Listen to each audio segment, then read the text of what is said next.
Welcome to the Crawford Movie Podcast Fantasy Six Nations preview for Gameweek 5. Here are the players to watch and the pod squad.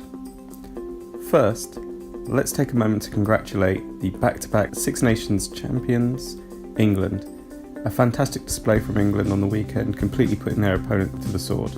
Now let's have a look at the points from last week. I ended up making 6 transfers in total, which cost me minus 6 points, as team selections and late news caused me to change my mind towards the end of the week. This meant that Dan Cole and Ken Owens came into the front row, but yet again there were no real returns. Wyn Jones got 6 points in the second row, which helped the cause, but yet again it was the standout back rower Pika Moles who got a try and brought in 12 points. It was important to keep CJ Stander in the side, as he is so highly owned, but I think Nathan Hughes will be making way for Binny Villapolo next week. In the backs, Murray had a quiet game as Ireland lost to a fired-up Wales side. Lopez kicked solidly, returning 15 points as he replaced my regular kicker Farrell. Farrell left my team for the first time since the start of the competition due to reports of his injured leg in the week, and Josephs fortunately took his place.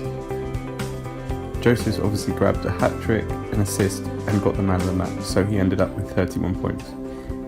His partner in the centre, who was also brought in more for next week than this week, was Hugh Jones, and he got a brace of tries. Stuart Hogg went off early with concussion, but the French wingers were solid, with Vakatawa going off but still getting a try. So this meant that my total points for the week was 103, meaning my overall total was 352, and it also meant that I had another green arrow shoot me up to the top 3k. On to the players to watch. The final 3 players that I think you should watch out for are Zebo, North and Doolan. Zebo has been recommended many times on these short videos and continues to have good stats despite not scoring a try. This week he got 106 metres on 16 carries with 2 defenders beaten. George North was back to his best with 2 tries on an amazing 102 metres on 12 carries, and he had 8 defenders beaten.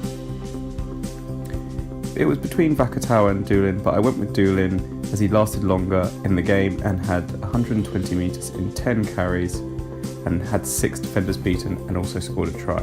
The fixtures for the final week: we have Scotland versus Italy. I think this will be a comfortable win for Scotland despite all their injuries. France versus Wales. Wales have finally warmed up and I believe they will take this game. Ireland versus England. I dare not say it, but I'm hoping for the champions to break the world record by beating the Irish. But Ireland have been denied on many occasions in the final weekend. Scott Gibbs still hurts. Changes to my team for the final week. In the forwards, Big Billy comes on in place of Nathan Hughes if he's given the starting position later this week. In the backs, I'm planning on taking an extra hit as well, as I bring in Bigger at 10 rather than going with Finn Russell, who will be playing Italy. I believe that Bigger and Wales are on a wave at the moment and should return, but it may change depending on how brave I feel later in the week. Visser is likely to come onto the wing, and that obviously depends on Stuart Hogg's concussion status. Finally, George North will come onto the other wing, and I may leave a French winger in place. We'll see what happens as the week progresses. Although it's not over, I want to congratulate the leader of the podcast league, Daniel Fletcher, and his Fighting Fletchies with 359 points, and he's currently just sat outside the top 1k. Next week will be the final video, and it'll have my final points and the winner of the Crawford and Booth podcast league. Remember, they'll be getting a £100 Nando's voucher. Good luck.